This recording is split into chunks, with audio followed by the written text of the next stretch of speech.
HOW KING RICHARD CAME to Sherwood Forest. King Richard, hearing of the pranks of Robin Hood and his men, he much admired and more desired to see both him and them. Then Robin takes a can of ale, come let us now begin, and every man shall have his can, here's a health unto the King. Friar Tuck had nursed Little John's wounded knee so skilfully that it was now healed. In sooth, the last part of the nursing depended more upon strength than skill, for it consisted chiefly of holding down the patient by main force to his cot. Little John had felt so well that he had insisted upon getting up before the wound was healed, and he would have done so if the friar had not piled some holy books upon his legs and sat upon his stomach. Under this vigorous treatment, Little John was constrained to lie quiet until the friar gave him leave to get up. At last he had this leave, and he and the friar went forth to join the rest of the band, who were right glad to see them, you may be sure. They sat around a big fire, for 'twas a chilly evening, and they feasted and made merry in great content. A cold rain set in later, but the friar wended his way back, natheless, to his little hermitage. There he made himself a cheerful blaze, and changed his dripping robe, and had sat himself down, with a sigh of satisfaction, before a tankard of hot mulled wine and a pasty, when suddenly a voice was heard on the outside demanding admission. His kennel of dogs set up furious uproar on the instant, by way of proving the fact of a stranger's presence. "Now, by St. Peter," growled the friar, "who comes here at this unseemly hour? Does he take this for a hostelry? Move on, friend, else my mulled wine will get cold." So saying, he put the tankard to his lips, when a thundering rap sounded upon the door panel, making it to quiver, and causing Tuck almost to drop his tankard, while an angry voice shouted, "Ho! Within there! Open, I say!" "Go your way in peace," roared back the friar. "I can do nothing for you. 'Tis but a few miles to Gamewell if you know the road." "But I do not know the road, and if I did I would not budge another foot. 'Tis wet without and dry within, so open, without further parley." "A murrain seize you for disturbing a holy man in his prayers," muttered Tuck savagely. Natheless, he was fain to unbar the door in order to keep it from being battered down. Then, lighting a torch at his fire and whistling for one of his dogs, he strode forth to see who his visitor might be. The figure of a tall knight, clad in a black coat of mail, with plumed helmet, stood before him. By his side stood his horse, also caparisoned in rich armor. "Have you no supper, brother?" asked the Black Knight curtly. "I must beg of you a bed and a bit of roof, for this night, and fain would refresh my body ere I sleep." "I have no room that even your steed would deign to accept, Sir Knight, and naught save a crust of bread and pitcher of water." "I' faith, I can smell better fare than that, brother, and must e'en force my company upon you, though I shall recompense it for gold in the name of the church. As for my horse, let him but be blanketed and put on the sheltered side of the house." And without further parley, the knight boldly strode past Tuck and his dog and entered the hermitage. Something about his masterful air pleased Tuck, in spite of his churlishness. "Sit you down, Sir Knight," quoth he, "and I will fasten up your steed, and find him somewhat in the shape of grain. Half also of my bed and board is yours this night, but we shall see later who is the better man, and is to give the orders." "With all my soul," said the knight, laughing. "I can pay my keeping in blows or gold as you prefer." The friar presently returned and drew up a small table near the fire. "Now, Sir Knight," quoth he, "put off your sword and helm, and such other war gear as it pleases you, and help me lay this table, for I am passing hungry." The knight did as he was told, and put aside the visor which had hid his face. He was a bronzed and bearded man with blue eyes, and hair shot with gold, haughty but handsome withal. Then once again the priest sat him down to his pasty and mulled wine, right hopefully. He spoke his grace with some haste, and was surprised to hear his guest respond fittingly in the Latin tongue. Then they attacked the wine and pasty valiantly, and the Black Knight made good his word of being in need of refreshment. Tuck looked ruefully at the rapidly disappearing food, but came to grudge it not, by reason of the stories with which his guest enlivened the meal. The wine and warmth of the room had cheered them both, and they were soon laughing uproariously as the best of comrades in the world.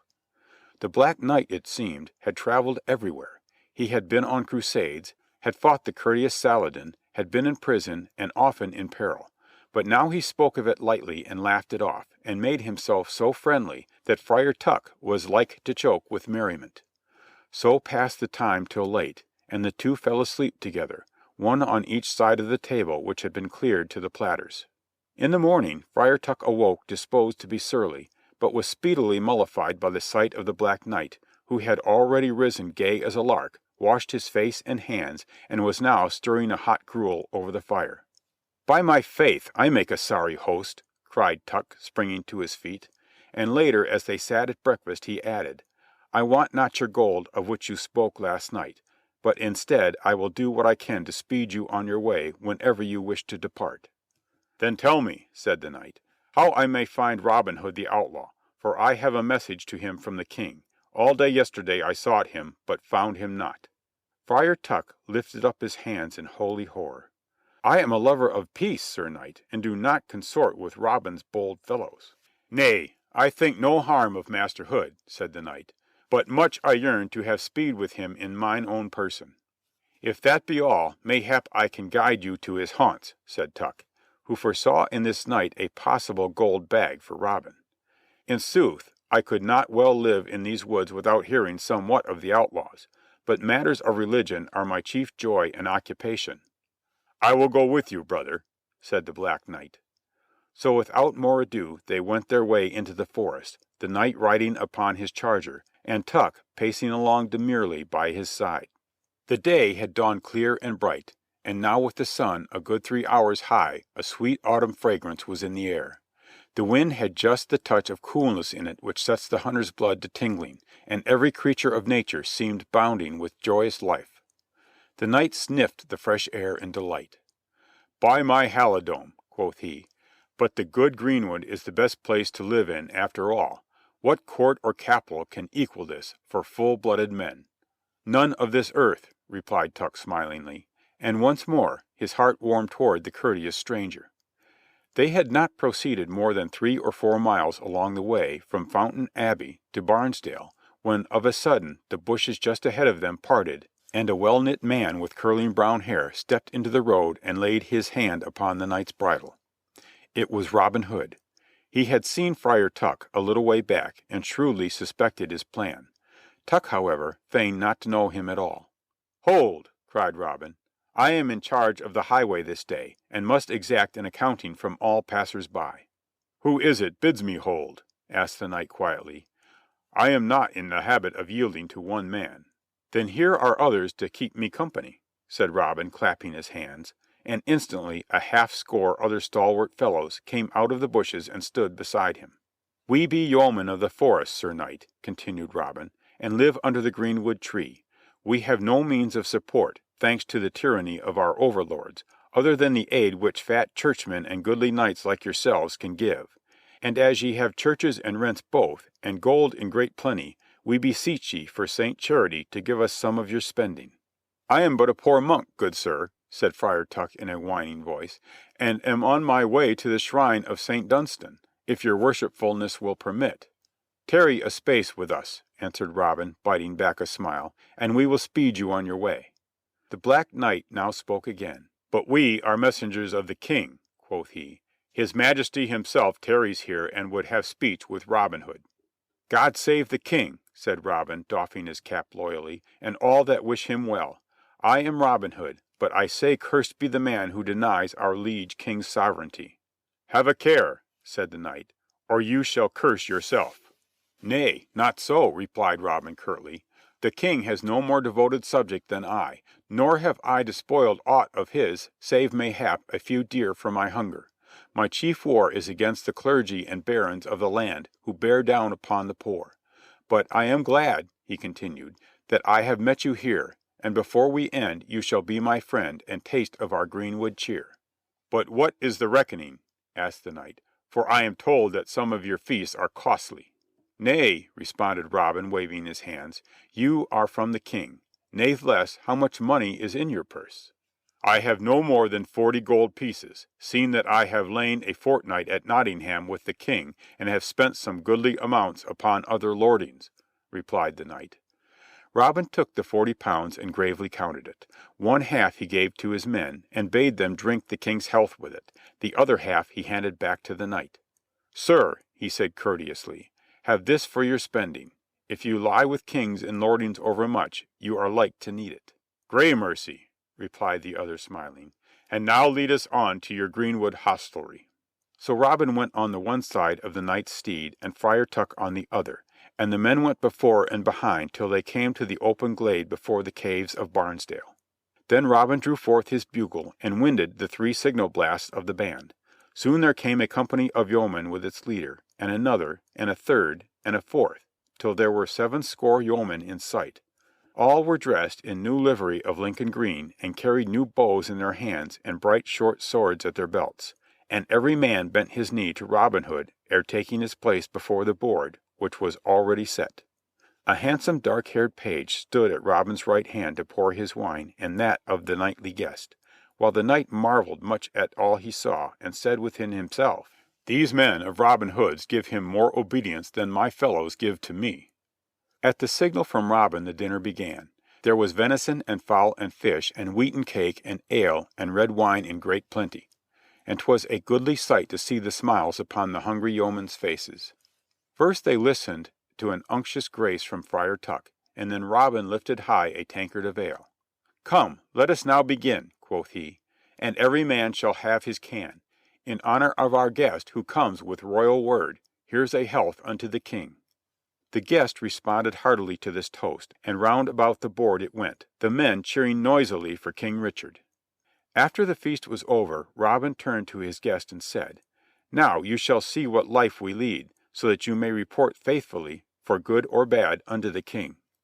So at a signal from him the men rose up and smartly bent their bows for practice, while the knight was greatly astonished at the smallness of their targets.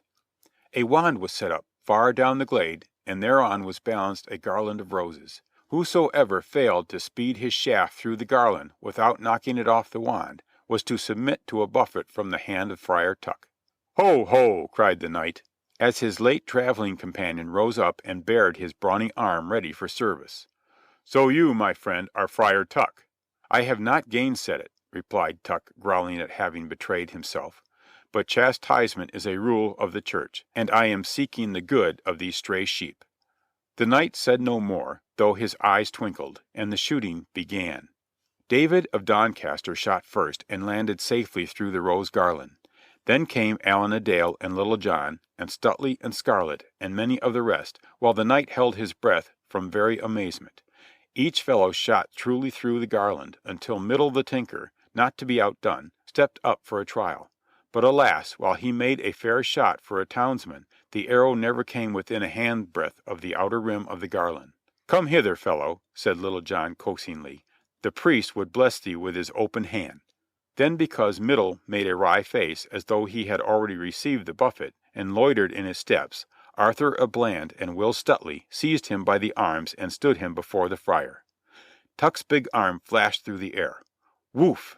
And stopped suddenly against the Tinker's ear, while Middle himself went rolling over and over in the grass. He was stopped by a small bush, and up he sat, thrusting his head through it, rubbing his ear, and blinking up at the sky as though the stars had fallen and struck him. The yeomen roared with merriment, and as for the knight, he laughed till the tears came out of his blue eyes and rolled down his face. After Middle's mishap, others of the band seemed to lose their balance, and fared in the same fashion. The garland would topple over in a most impish way at every breath, although the arrows went through it. So Middle 'gan to feel better when he saw this one and that one tumbling on the sward. At last came Robin's turn. He shot carefully, but as ill luck would have it, the shaft was ill feathered and swerved sideways so that it missed the garland by full 3 fingers. Then a great roar went up from the whole company, for 'twas rare that they saw their leader miss his mark. Robin flung his bow upon the ground from very vexation. "A murrain take it," quoth he. "The arrow was sadly winged. I felt the poor feather upon it as it left my fingers." Then suddenly seizing his bow again, he sped 3 shafts as fast as he could send them, and every one went clean through the garland. "By St. George!" muttered the knight. "Never before saw I such shooting in all Christendom." The band cheered heartily at these last shots, but Will Scarlett came up bravely to Robin. "Pretty shooting, master," quoth he, "but 'twill not save you from paying for the bad arrow. So walk up and take your medicine." "Nay, that may not be," protested Robin. "The good friar belongs to my company and has no authority to lift hands against me. But you, Sir Knight, stand as it were for the King. I pray you, serve out my blow." "Not so," said Friar Tuck. "My son, you forget I stand for the Church, which is greater even than the King." "Not in merry England," said the knight in a deep voice. Then rising to his feet, he added, "I stand ready to serve you, Master Hood." "Now out upon ye for an upstart knight," cried Friar Tuck. "I told you last night, sirrah, that we should yet see who was the better man. So we will e'en prove it now, and thus settle who is to pay Robin Hood." "Good," said Robin, "for I want not to start a dispute between Church and State." "Good," also said the knight. "'Tis an easy way to end prattling. Come, friar, strike an ye dare. I will give you first blow." "You have the advantage of an iron pot on your head and gloves on your hands," said the friar. "But have at ye. Down you shall go, if you were Goliath of Gath." Once more the priest's brawny arm flashed through the air and struck with a woof, but to the amazement of all, the knight did not budge from his tracks, though the upper half of his body swerved slightly to ease the force of the blow. A loud shout burst from the yeomen at this, for the friar's fist was proverbial, and few of those present had not felt the force of it in times past. "Now 'tis my turn," said his antagonist coolly, casting aside his gauntlet, and with one blow of his fist the knight sent the friar spinning to the ground. If there had been an uproar and shouting before, it was as naught to the noise which now broke forth. Every fellow held his sides or rolled upon the ground from laughter. Every fellow save one, and that was Robin Hood. "Out of the frying pan and into the fire," thought he. "I wish I had let the fire box my ears after all." Robin's plight did indeed seem a sorry one, before the steel muscles of his stranger. But he was saved from a tumble heels over head by an unlooked-for diversion. A horn winded in the glade, and a party of knights were seen approaching. "To your arms!" cried Robin, hurriedly seizing his sword and bow. "'Tis Sir Richard of the Laigh!" cried another, as the troop came nearer. And so it was. Sir Richard spurred forward his horse and dashed up to the camp, while the outlaw stood at stiff attention. When he had come near the spot where the Black Knight stood, he dismounted and knelt before him. "I trust your majesty has not needed our arms before," he said humbly. "It is the King!" cried Will Scarlet, falling upon his knees. "The King!" echoed Robin Hood after a moment of dumb wonderment, and he and all his men bent reverently upon their knees as one man.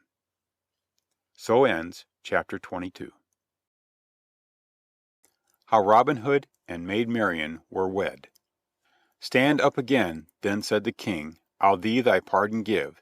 Stand up, my friend, who can contend when I give leave to live." Then Robin Hood began a health to Marian his only dear, and his yeomen all, both comely and tall, did quickly bring up the rear. "Your pardon, sire!" exclaimed Robin Hood.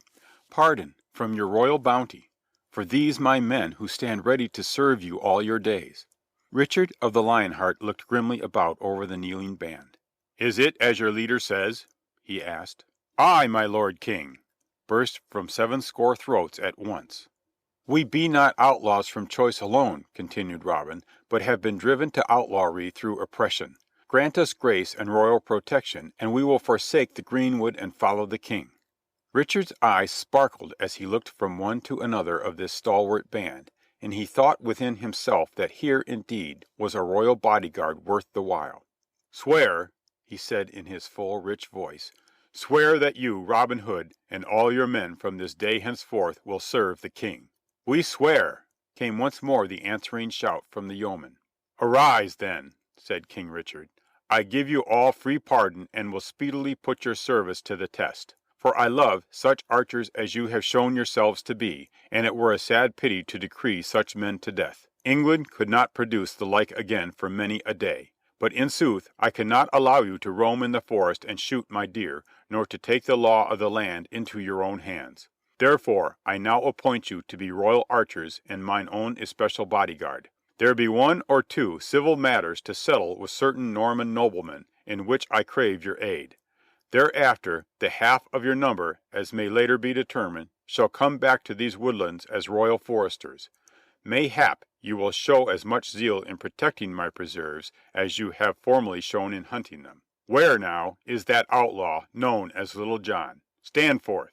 "Here, sire," quoth the giant, doffing his cap. "Good Master Little John," said the king, looking him over approvingly, "could your weak sinews stand the strain of an office in the shire? If so, you are this day Sheriff of Nottingham, and I trust you will make a better official than the man you relieve." "I shall do my best, sire," said Little John, great astonishment and gladness in his heart. "Master Scarlet, stand forth," said the king, and then addressing him, "I have heard somewhat of your tale," quoth he, "and that your father was the friend of my father. Now, therefore, accept the royal pardon and resume the care of your family estates, for your father must be growing old. And come you to London next court day, and we shall see if there be a knighthood vacant." Likewise the king called for Will Stuteley and made him chief of the royal archers. Then he summoned Friar Tuck to draw near.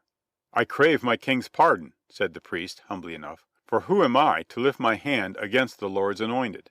"Nay, the Lord sent the smiter to thee without delay," returned Richard, smiling, "and 'tis not for me to continue a quarrel between church and state. So what can I do for you in payment of last night's hospitality? Can I find some fat living where there are no wicked to chastise, and where the work is easy and comfortable?" "Not so, my lord," replied Tuck. "I wish only for peace in this life. Mine is a simple nature, and I care not for the fripperies and follies of court life. Give me a good meal and a cup of right brew, health and enough for the day, and I ask no more." Richard sighed. "You ask the greatest thing in the world, brother, contentment. It is not mine to give or to deny. But ask your God for it, and if belike he grant it, then ask it also in behalf of your king."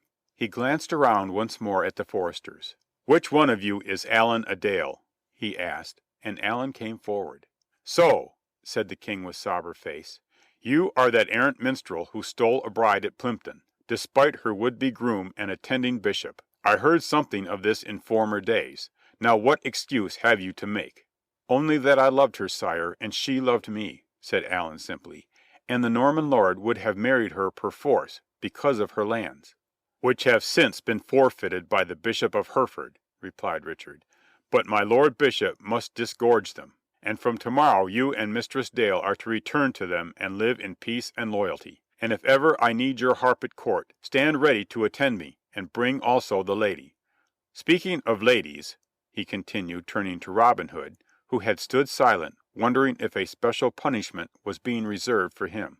"Did you not have a sweetheart who was once at court? One Mistress Marian? What has become of her, that you should have forgotten her?" "Nay, your majesty," said the black-eyed page, coming forward blushingly, "Robin has not forgotten me." "So," said the king, bending to kiss her small hand in all gallantry. "Verily, as I have already thought within myself, this Master Hood is better served than the king in his palace. But are you not the only child of the late Earl of Huntingdon?" "I am, sire, though there be some who say that Robin Hood's father was formerly the rightful Earl of Huntingdon. Natheless, neither he is advantaged nor I, for the estates are confiscate." "Then they shall be restored forthwith," cried the king.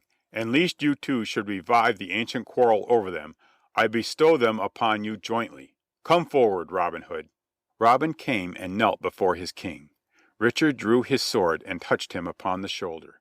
"Rise, Robin Fitzooth, Earl of Huntingdon," he exclaimed, while a mighty cheer arose from the band and rent the air of the forest. "The first command I give you, my lord Earl," continued the king when quiet was restored, "is to marry Mistress Marian without delay." "May I obey all your majesty's commands as willingly," cried the new Earl of Huntingdon, drawing the old earl's daughter close to him. "The ceremony shall take place tomorrow, and this maid is willing." "She makes little protest," said the king, "so I shall even give away the bride myself." Then the king chatted with others of the foresters, and made himself as one of them for the evening, rejoicing that he could have this careless freedom of the woods. And Much, the miller's son, and Arthur a Bland, and Middle, and Stuteley, and Scarlet, and Little John, and others played at the quarterstaff, giving and getting many lusty blows. Then, as the shades of night drew on, the whole company, knights and foresters, supped and drank around a blazing fire, while Allan sang sweetly to the thrumming of the harp, and the others joined in the chorus. 'Twas a happy, carefree night, this last one together under the greenwood tree. Robin could not help feeling an undertone of sadness that it was to be the last, for the charm of the woodland was still upon him. But he knew 'twas better so, and that the new life with Marian and in the service of his King would bring its own joys. Then the night deepened, the fire sank, but was replenished and the company lay down to rest. The King, at his own request, spent the night in the open.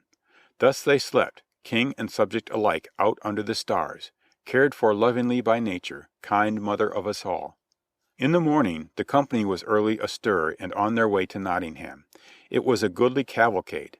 First rode King Richard of the Lionheart, with his tall figure set forth by the black armor and waving plume in his helm.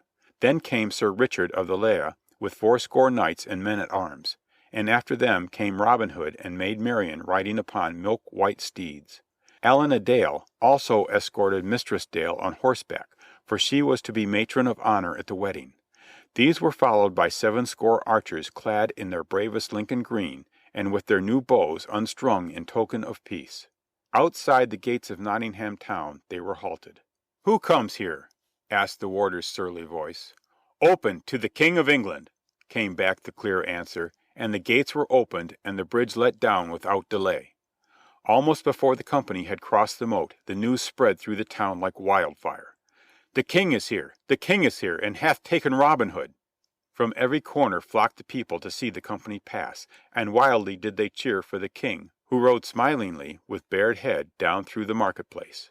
At the far end of it he was met by the Sheriff, who came up puffing in his haste to do the King honor.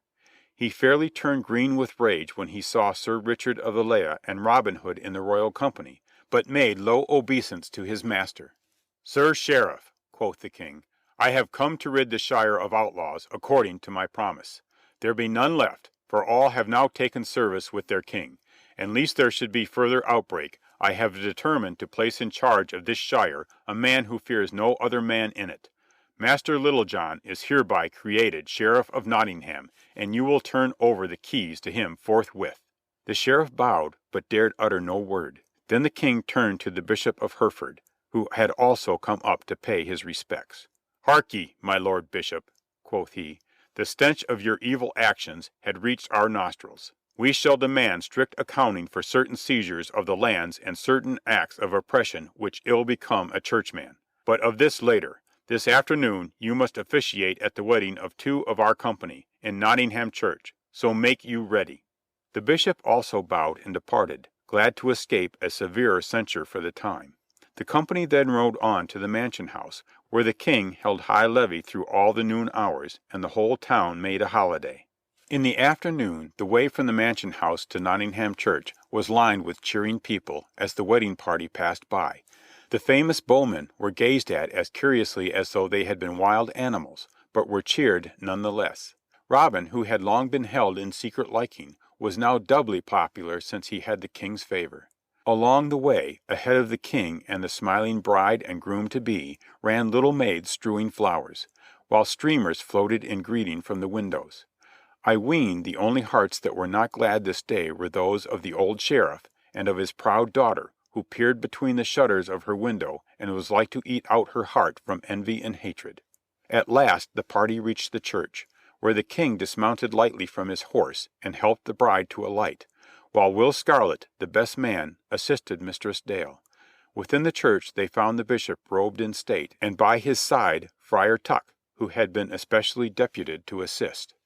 The service was said in Latin, while the organ pealed forth softly. The King gave away the bride, as he had said, and afterwards claimed first kiss for his pains. Then the happy party dispersed, and Robin and Marian passed out again through the portal, man and wife. Out through the cheering streets they fared, while the greenwood men ran ahead and flung gold pennies right and left in their joy, and bade the people drink the health of the young couple and the King. Then the whole party took horse at Will Scarlet's earnest wish and went down to Gamewell Lodge, where the old Squire George wept for joy at seeing his son and the King and the wedding party. That night they spent there and feasted, and the next day Sir Richard of the Lea claimed them. And thus, amid feasting and rejoicing and kingly favor, Robin Hood, the new Earl of Huntingdon, and his bride began their wedded life. So ends chapter 23.